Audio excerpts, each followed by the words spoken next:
Assalamualaikum warahmatullahi wabarakatuh. Hamdan wa syukran lillah, wa salatan wa salaman ala rasulillah wa ala alihi wa sahbihi wa mawalah. Allahumma salli wa sallim ala hadha nabiyil karim sayyidina wa habibina wa maulana Muhammadin wa ala alihi wa sahbihi ajma'in. Amma ba'du, qala Allah ta'ala fi kitabihil karim, a'udzu billahi minasy syaithanir rajim. Bismillahirrahmanirrahim. Ya ayyuhalladzina amanu taqullaha wal tanzur nafsum ma qaddamat lighad wattaqullaha innallaha khabirum bima ta'malun. Qala Rasulullah sallallahu alaihi wasallam, man kharaja min baitihi fi talabil ilmi fahuwa fi sabilillahi hatta yarji'. Baginda Rasul sabda, barang siapa keluar dari rumahnya untuk mendapatkan ilmu, orang itu adalah orang yang berjihad fi sabilillah sampai dia kembali ke rumahnya. Mudah-mudahan kita semua mendapatkan pahala jihad malam hari ini. Amin. Shadaqallahul azim wa shadaqa rasuluhun nabiyul karim wa nahnu ala dzalika minasyahidin wa syakirin walhamdulillahi rabbil alamin. Bapak Konsul Jenderal Republik Indonesia untuk California yang dimuliakan Allah SWT, malam hari ini kami bertemu dan terima kasih yang sebesar-besarnya atas fasilitas yang telah disediakan untuk pengajian malam hari ini. Dan Bapak Konsul Jenderal kita juga mensponsori untuk segera terwujudnya Masjid Indonesian Islamic Center untuk Los Angeles ini. Semoga kiranya Allah meridhoi dan membantu kita sehingga cepat terwujud pusat kegiatan Islam Indonesia di Los Angeles ini. Seluruh ulama, tuan-tuan guru yang berhadir yang dimuliakan Allah SWT, seluruh pengurus masjid, Konsul Jenderal Republik Indonesia Los Angeles ini, pengajian Al-Ikhlas, dan bapak-bapak, ibu-ibu, hadirin wal hadirat rahimakumullah. 8 bulan kita gak ketemu, tapi rasanya selalu terbayang bagaimana Los Angeles ini khusus ada di hati. Saya senang sekali bisa ketemu hari ini. Cuacanya bagus. Kalau di Denver saljunya banyak, di sini begitu mendarat, aduh, rasanya sejuk kayak di puncak aja. Luar biasa. Saya bahagia sekali ini pertemuan. Semoga kiranya Allah meridhai kita. Salawat salam kita sampaikan untuk baginda Rasulullah sallallahu alaihi wasallam. Ibu bapak sekalian, hidup kan tidak lama. Kata Nabi itu antara 60-70 tahun saja. Antara 60-70 tahun saja.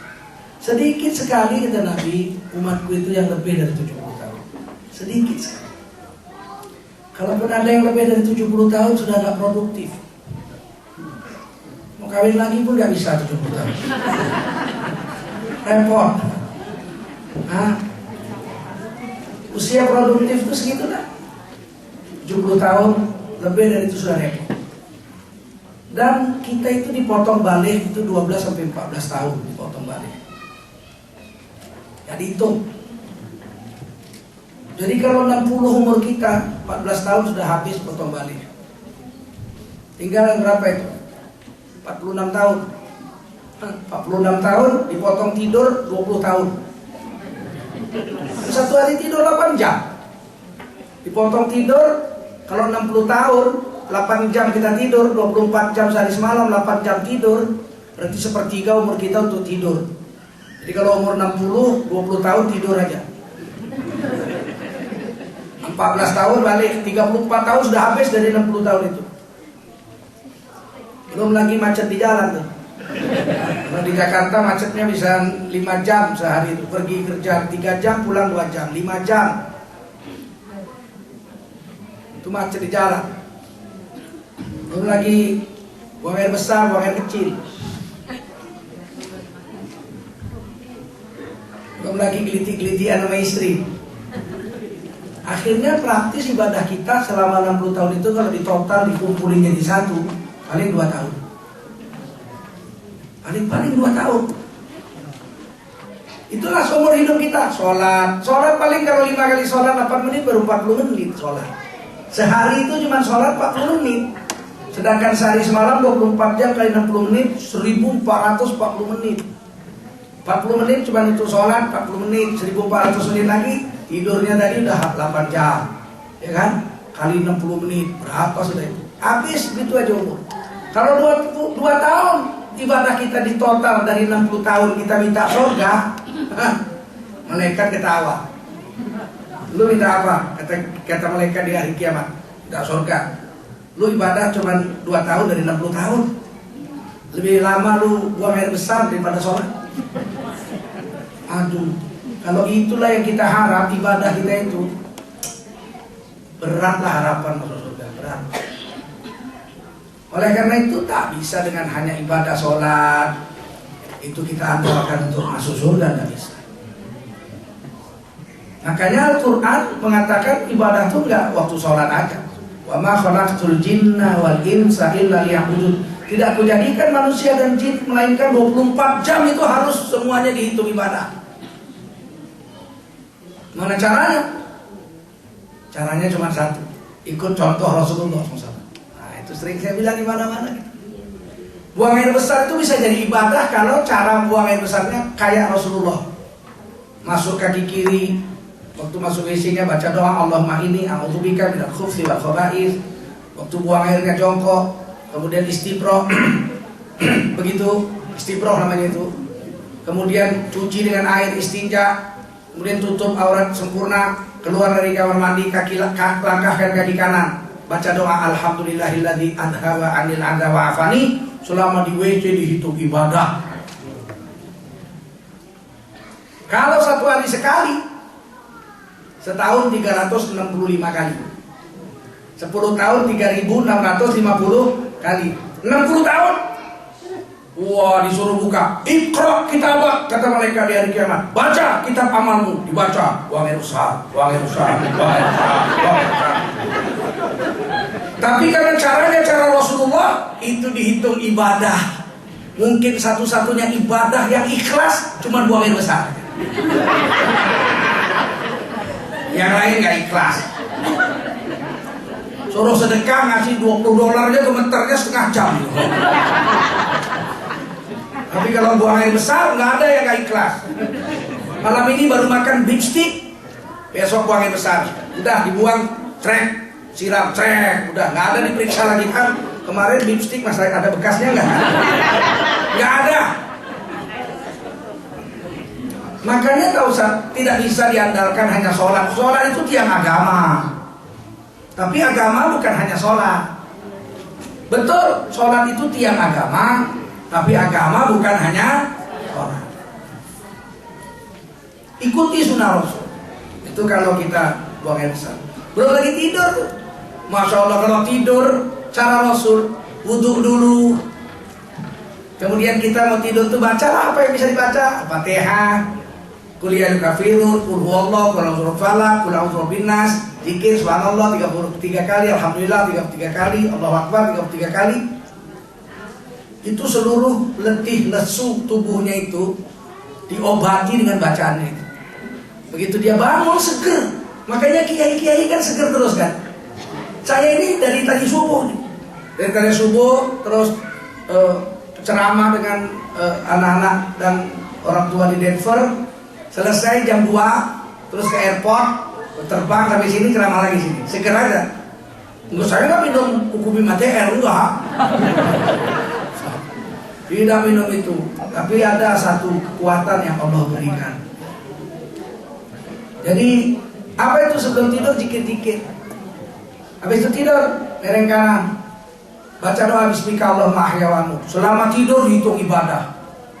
Bangun tidur baca alhamdulillahilladzi ahyana ba'da ma amatana wa ilaihi nusyur. Selama tidur hitung ibadah. Bayangin kalau 1 hari 8 jam tidur. Di hari kiamat, Iqra kitabak, kata mereka, baca kitabmu. Tidur, tidur, tidur. 20 tahun tidur. Subhanallah, kalau itu cara agama, cara Rasul, tidur itu dihitung ibadah. 20 tahun ibadah, mungkin satu-satunya ibadah yang khusyuk cuma tidur. Kalau sholat nggak khusyuk kita. Kalau sholat kita nggak khusyuk. Sayyidina Ali khusyuk, sholatnya luar biasa. Kena panah, paha Sayyidina Ali. Kena panah. Panah itu kan ujungnya begini. Kalau dicabut, tercabut otot-ototnya itu, daging-dagingnya tercabut. Bagaimana nyabutnya? Sakitnya bukan main. Kata Sayyidina Ali, itu cabutnya waktu saya sholat. Sayyidina Ali wudu, beliau sholat. Allahu Akbar. Waktu beliau sedang baca Quran dalam sholat itu, dicabut panahnya, nggak terasa sakit itu. Selesai assalamualaikum, assalamualaikum, sudah dicabut itu panah. Begitu sholat khusyuknya sholat Sayyidina Ali. Mana lawan itu, mana bisa kita begitu. Kita mana ada, kalau kita sholat nyamuk 7 mati. Allahu Akbar.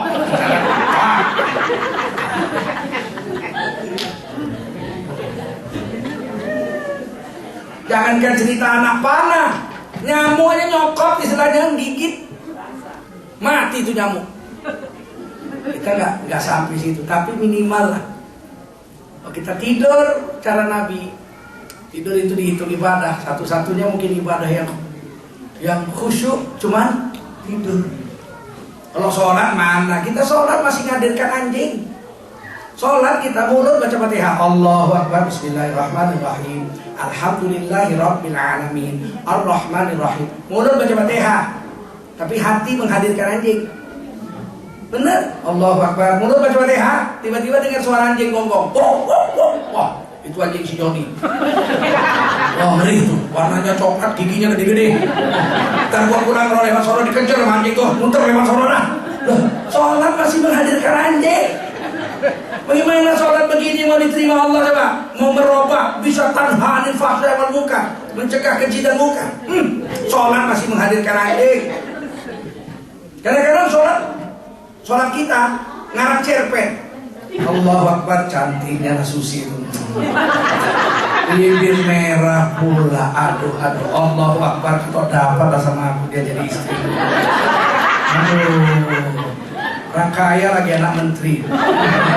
Allah liman hamidah, menteri BUMN pula. Ya Allah, kalau gua jadi mantunya minimal gua jadi kepala Pertamina.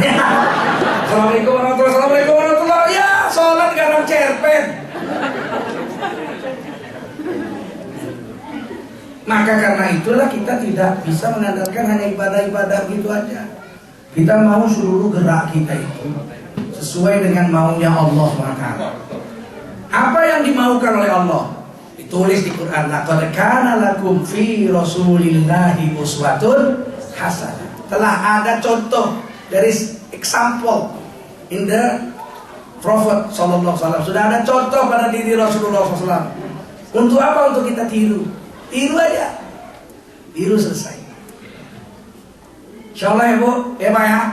Nah ini ayat tadi saya baca ini. Ya ayyuhalladzina amanu taqullah. Hai kamu orang beriman. Gak cukup beriman, gak cukup. Ittaqullah, tambah bertakwa kepada Allah. Untuk patuh sama Allah. Wal tanzur nafsum ma qaddamat lighad. Hendaklah tiap-tiap diri memperhatikan apa yang telah diperbuatnya sebagai bekal harinya nanti.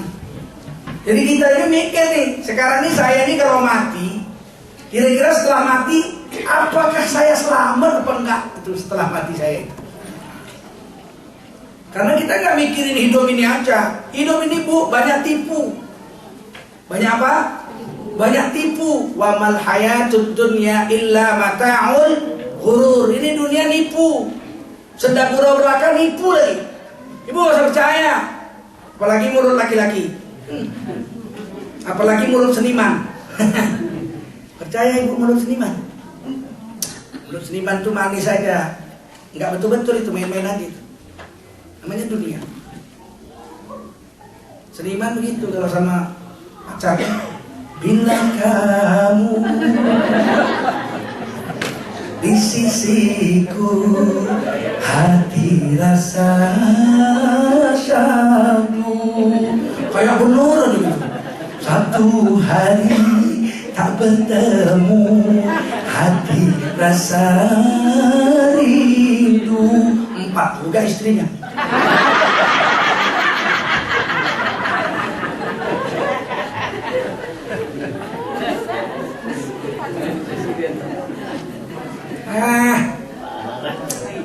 Kita pikirkan diri kita akhirat.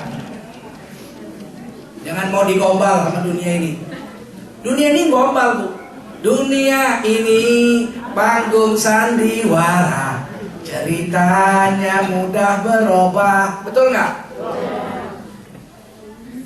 Di film jadi ratu, di luar film bakul jamu. Namanya dunia. Kita nggak mau main-main, kita nggak mau tertipu. Allah beritahu, hei kamu orang beriman, jangan tertipu sama dunia, bertakwa pada Allah. Tiap-tiap diri mikirin, ntar kalau mati gimana nasib saya. Nah, begitu. Harus kita buat deposito, bukan deposito duit, deposito amal.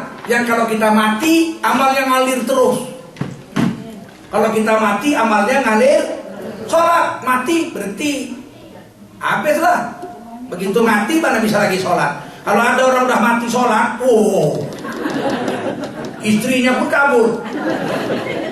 Istrinya kabur, polisi ini kabur kalau ada orang mati berdiri sholat. Berhenti sholat. Kalau udah mati berhenti puasa. Kalau udah mati berhenti sedekah. Mana ada orang mati bayar sedekah lagi? Masih bisa. Kalau ada orang mati ketuk rumah hidup, Assalamualaikum, Waalaikumsalam, sedekah. Pingsan yang terima. Kita disuruh mikirin itu. Pikirin apa bekal setelah mati. Sebab kalau udah mati amal berhenti. Tapi Allah SWT dan Rasulullah SAW janji, ada amal yang terus mengalir walau orangnya yang buat udah mati. Ya kita mau yang itu. Deposito amal ngalir terus. Apa itu? Sedekah jariyah salah satu. Anak yang soleh yang mendoakannya. Ilmu yang bermanfaat. Kalau ilmu bermanfaat, kita bukan orang berilmu, bukan guru kita. Gak ada yang kita bisa ajari. Malah kita aja Fatihah masih belajar. Terus apa? Tinggal 2. Kalau ilmu kita apa yang mau kita ajarkan ilmu? Kita bukan orang berilmu. Tinggal 2. Apa itu? Sedekah jariyah dengan anak yang soleh. Wattaqullah, takutlah kamu pada Allah.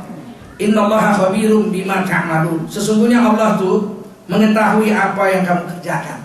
Nah, sekarang kita membuat deposito amal yang kalau kita mati ngalir terus sampai dunia kiamat. Salah satu amal jariyah. Amal jariyah yang paling hebat adalah membangun masjid. Sebab masjid itu rumah Allah. Masjid itu kan Baitullah, rumah Allah.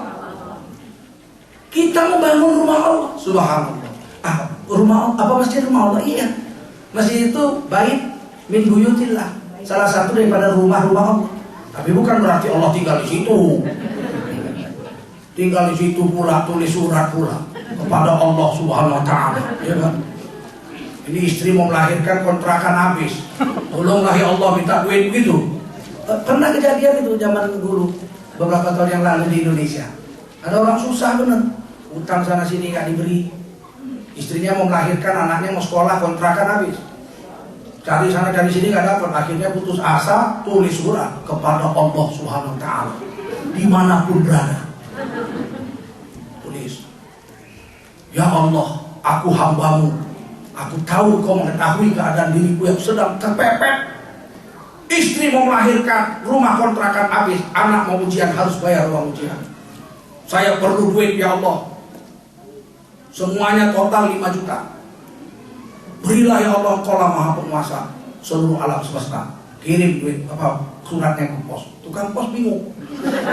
Pada Allah Subhanahu wa taala dimanapun berada. Bagaimana ngirim? Bingung tukang pos. Akhirnya tukang pos udah pusing, tanya sana tanya sini, ya udahlah, antar aja lah, diantar ke kantor polisi. Antar kantor polisi. Yang nerima bingung. Yang jaga pos itu, waduh, kepada Allah SWT gimana ini? Akhirnya lapor komandan, dia ada surat kepada Allah. Katanya tukang pos, yang tahu ya polisi. Polisi pun bingung, akhirnya sampai ke Kapolres. Kapolresnya orang baik. Dia baca surat itu nangis, Kapolres. Ya Allah, kasihan banget. Kapolresnya nyebrang jalan, ngambil duit di bank depan Kapolres. Ambil ATM, seret. Wah, duitnya cuma 4.700.000. Dalam tabungannya diambil 4.500.000. Dikirim ke alamat surat itu. Kasihan kan? Dah 4.500.000, yang diminta 5 juta. 3 bulan kemudian datang surat kepada Allah SWT dimanapun berada. Diantar lagi sama tukang posnya ke polisi, dibaca sampai ke Kapolres dibaca. Terima kasih ya Allah, memang Engkau Tuhan yang Maha Kuasa. Semua sudah beres, istri melahirkan sudah beres, anak kuliah sekolah sudah dibayar semua, kontrakan sudah dibayar. Cuman ya Allah, saya pesan satu, lain kali kalau ngirim jangan lewat polisi. Korupsi mau polisi 500.000.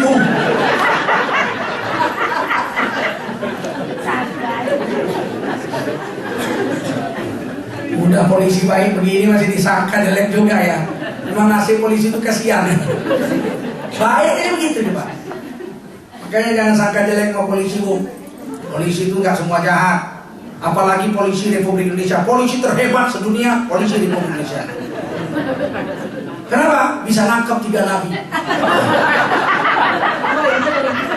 Ya, 3 nabi ditangkap polisi Indonesia. Lia Eden, ya kan? Ahmad Musode, ya kan? Nah, terakhir di Bandung ada nabi palsu 5 bulan yang lalu, namanya Cecep. Innalillahi wa inna ilaihi. Cecep jadi nabi. Ditulis saja pakai huruf Arab gak bisa Cecep ya. Gimana nulisnya Cecep teman? Kalau Aceh bisa Pak. Nah, kalau Aceh gak bisa Asep, bisa Asep. Cecep, innalillahi. Ditangkap polisi. Jadi polisi terhebat di dunia, polisi Republik. Bisa nangkap 3 nabi. Jangan menghina polisi. Kalau yang jahat di mana-mana ada, ustaz pun jahat ada juga. Ya kan? Nah, baik. Bagaimana ngaji kita ini? Kita buat deposito amal. Yaitu pertama yang paling dahsyat adalah membuat rumah Allah. Itu janji Nabi gak main-main. Man banal masjidan, siapa membuat satu masjid, banallahu lahu baitan fil jannah. Allah akan membuat untuknya qasran fil jannah, dalam hadis lain, sebuah istana di surga. Buat rumah Allah masjid sebesar kandang burung, dalam hadis lain sebesar kandang burung. Burung emprit. Mana emprit? Siapa bangun masjid sebesar kandang burung mana emprit? Allah akan buatkan istana untuknya di surga. Udah jelas kalau sebesar kandang burung, ya bisa sholat di situ, bisa sholat. Kita bikin masjid sekandang burung, ada yang bisa sholat situ? Burung lah yang bisa sholat situ. Tapi Rasulullah tuh begitu kalau ngasih janji. Contohnya itu kecil aja, siapa buat masjid sebesar kandang burung? Gak mungkin ada masjid sebesar kandang burung. Andai kata lah. Nah, jadi kalau ada orang bangun masjid, minimal 1 batu bata kita kirim pun gak apa-apa, asal kita berpartisipasi dalam pembuatannya itu. Nanti Allah akan bayar sebesar apa? Sebesar istana di surga. Istana surga yang paling kecil, RSSS ya.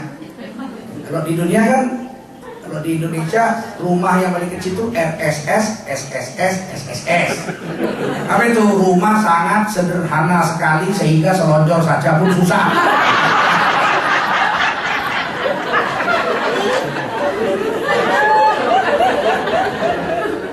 Seandainya kita buat rumah Allah kecil, Allah beri kita istana di surga. Istana di surga yang paling kecil, kata Imam Ghazali itu dalam hadis dikutip oleh beliau dalam kitab Ihya Ulumuddin. Istana di surga yang paling kecil terdiri dari 70 pintu. Tiap-tiap pintu terdiri dari 70 kamar. Tiap-tiap kamar terdiri dari 70 tempat tidur. Tiap-tiap tempat tidur ditunggu oleh 1 bidadari. Berarti orang miskin di surga itu yang paling miskin tuh bidadarinya 4.900. 70 kali 70 4.900 Pak, bisa pakai sekaligus. Ayo baris kabeh arep tanggung. Itu hebatnya surga itu. Itu yang kecil. Kalau yang sedang 1000, terdiri dari 1000 pintu, tiap-tiap pintu terdiri dari 1000 kamar, tiap-tiap kamar terdiri dari 1000 tempat tidur, setiap tempat tidur satu ditunggu satu bidadari. Berarti berapa itu? 1 juta bidadari. 1000 kali 1000. 1 juta, bayangin. Itu asli Pak. Bidadari asli semua itu. Itu nggak ada yang pakai pupur, nggak ada itu. Bidadari itu kalau di wajahnya dinampakkan ke dunia 5 menit saja, pingsanlah seluruh laki-laki. Udah nggak mau lagi makan Pak. Minum, tidur. Bapak mau apa sih? Mati. Rindu bidadari, nggak mau lagi hidup. Redup cahaya matahari kalah dengan cahaya nur bidadari. Begitu cantiknya bidadari itu semua kita punya. Kalau kita bantu masjid Allah SWT. Ibu-ibu gak usah cemburu bidadari Bu. Kadang ibu-ibu ini cemburu, bidadari. Saya minta bidadara aja lah. Bidadari itu Bu pelayan ibu. Kalau ibu taat sama Allah, nisaul jannah min nisa'i dunya afdalu min hurin 'ain. Wanita dunia yang makan kangkung, makan pisang goreng, makan peyek, itu kalau bisa masuk surga 70 kali lebih cantik dari ratunya bidadari. Bidadari itu namanya hur. Ratunya setiap 70.000 bidadari ada satu ratunya, hurun 'ain. Hurun 'ain itu ratunya bidadari. Ibu jadi ratu seluruh bidadari. Bayangin kalau cantiknya hurun 'ain itu kalau dia meludah ke laut sekali, manis air laut sampai kiamat. Harum air laut sampai kiamat. Bayangin kalau ibu meludah jam 2 malam.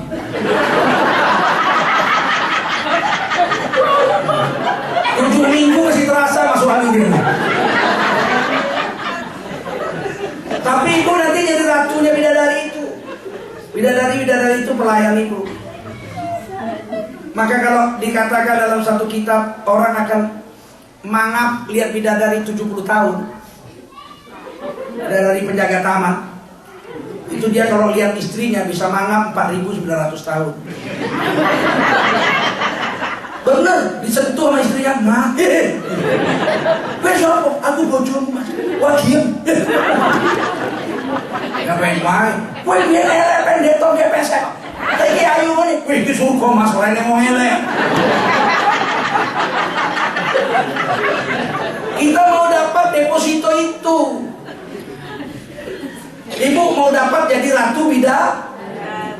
Ibu mau istana yang besar, betul nggak? Mana mau di surga ibu tinggal di RSS. Oleh karena itu kerjasama dengan suami. Ini kesempatan di Los Angeles mau membebaskan gereja. Ini kan hebat. Biasanya kalau di Indonesia rumah kita yang dibeli sama gereja. Kalau di sini kita mau beli gereja, hebat nggak? Nanti kita catat semua nama-nama orang ini, kita pahat di batu. Waktu peresmiannya ya nggak? Penyumbang Masjid Los Angeles Islamic Center, tulis semua namanya situ. Jangan ada yang nggak ditulis. Yang nyumbang satu batu bata pun tulis itu, cuman paling bawah lah dia kan.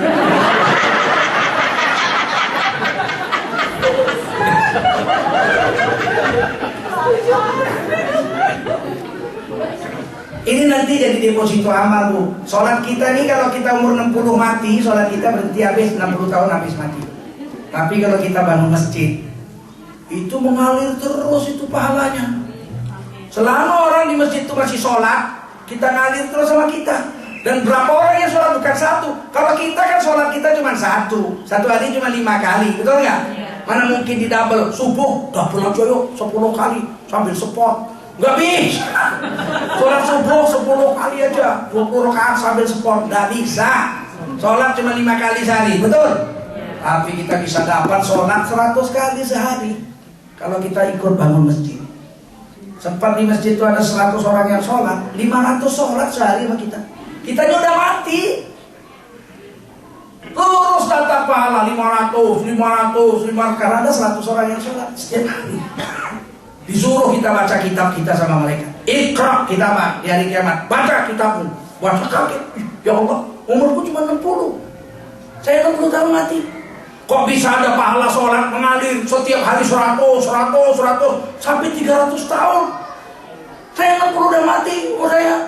Oh itu kamu dulu ikut bangun Islamic Center. Semua pahala orang yang sholat sama kamu. Masya Allah 300 tahun kok berhenti? Ya setelah 300 tahun masjidnya kena bom. Berhenti. Kita mau bikin deposito amal itu. Alangkah bahagianya orang yang masjid Istiqlal itu yang bangun dulu orang-orang kaya. Waktu itu negara kita kan bangkrut, masih baru-baru merdeka tahun 60-an. Aduh, makan aja beras bulgur, makan aja beras campur jagung. Ning nongol ning kung iwa ayam sego jagung, ya kan? Orang doyan gitu ya.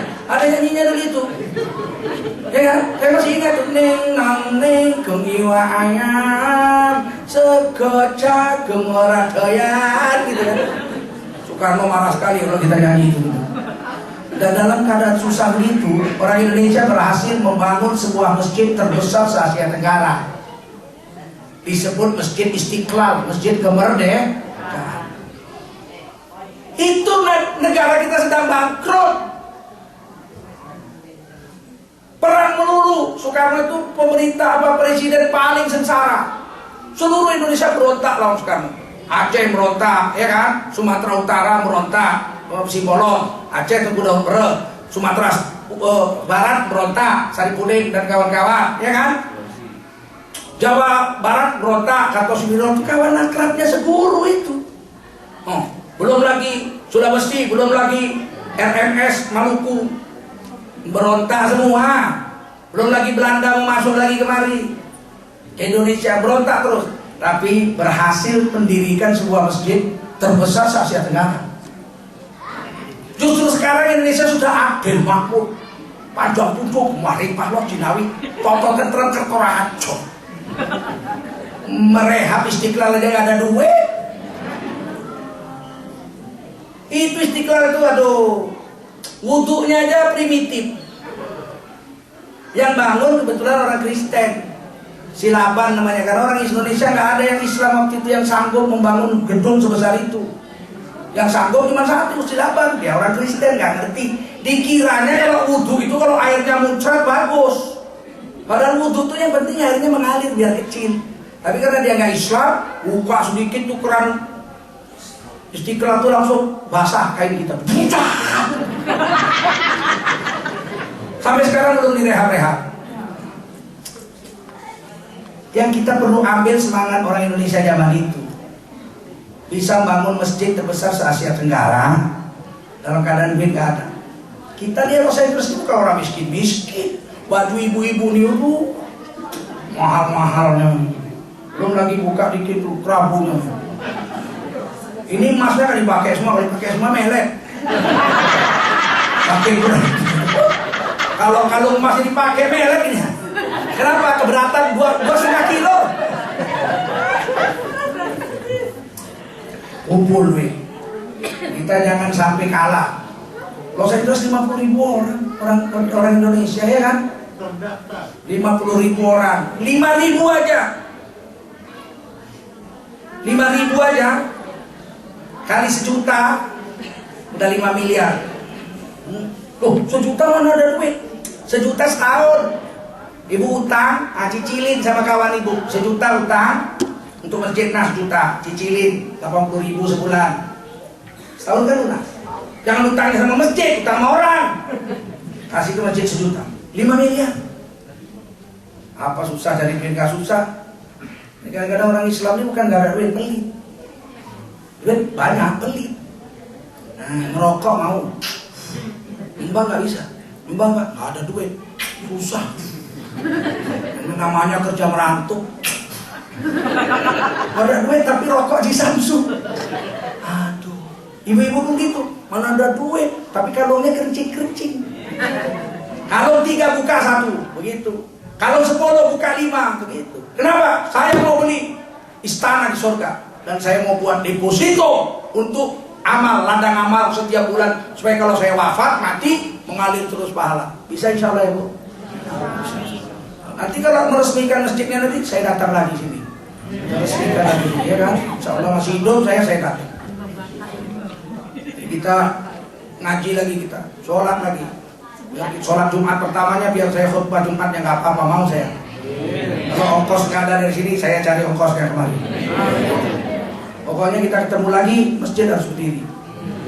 Yang kedua, anak yang soleh. Kalau kita punya masjid Islamic Center, anak-anak kita itu terdidik di situ.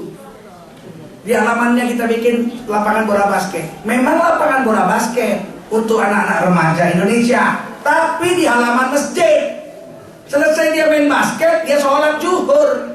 Selesai dia main basket, dia sholat asar. Situ baca hadis satu aja. Gak usah banyak-banyak ngaji ini. Satu kali sholat, satu hadis. Rasulullah melarang buang air kecil di lubang-lubang binatang. Kecil, pendek, apal dia sampai mati. Karena dia nggak pernah ngaji, lihat lubang jangkrik malah dikencingin di situ. Banjir, berenang tuh jangkriknya. Tapi dia baca satu hadis, dilarang buang air kecil di lubang-lubang binatang. Habis itu dia main basket lagi. Dia dapat satu ilmu. Habis asar baca satu lagi. Dilarang membunuh binatang pakai api. Dosa besar. Kan banyak kita itu iseng aja merokok, lewat semut cenut. Karena nggak tahu hadis. Dari mana bisa dapat itu? Ya dari Islamic Center yang akan kita bangun itu. Insya Allah ya Bu. Ini nggak panjang-panjang, saya cuma dikasih waktu sejam. Ini tesnya aja ini, senang saya jumpa ini. Saya selalu teringat itu kalau saya jelas. Masya Allah. Kalau buka YouTube, pengajian Al-Ikhlas LI, KJLI, waduh, macam teringat saya terus ibu-ibu sini. Ada Bang Hakim, ada Pak Rizal, ada muadzin kita, Mas Yongki, di orang Aceh, kami satu kampung, nenek saya orang Aceh. Ya, ibu-ibu lagi makanannya hebat-hebat dulu. Oh, pulang dari sini tunggu. Pak Edon mati-matian tuh kemarin tuh, aduh, ngawani kita juga iktikaf. Ada Mas tuh main piano, saya teringat aja tuh. Aduh. Ya, di Los Angeles ada seorang musisi Indonesia yang dahsyat. Saya cerita juga itu ada. Banyak kenangan manis dengan LA ini. Semoga kiranya ibu-ibu bapak-bapak kita semangat ya. Supaya kita bangun masjid kita. Saya pun nanti akan ceritakan di Indonesia juga. Dan Colorado udah beli masjid ya, Houston beli gereja yang bisa menampung 1.000 orang. Besar. Harganya 1,3 juta dolar. Dan mereka sudah duluan dari kita, mereka membuat nama masjidnya Masjid Istiqlal. Jadi Houston sudah punya Masjid Istiqlal. Kita nggak usah namanya Istiqlal. Yang tadi apa tadi? Islam yang dikasih nama Pak Duta Besar Konsul Jenderal Islamic Indonesian Islamic Center Los Angeles. Itu manis sekali. Silakan kita cepat berjuang dan saya bahagia. Ada pertanyaan ya malam ini ya?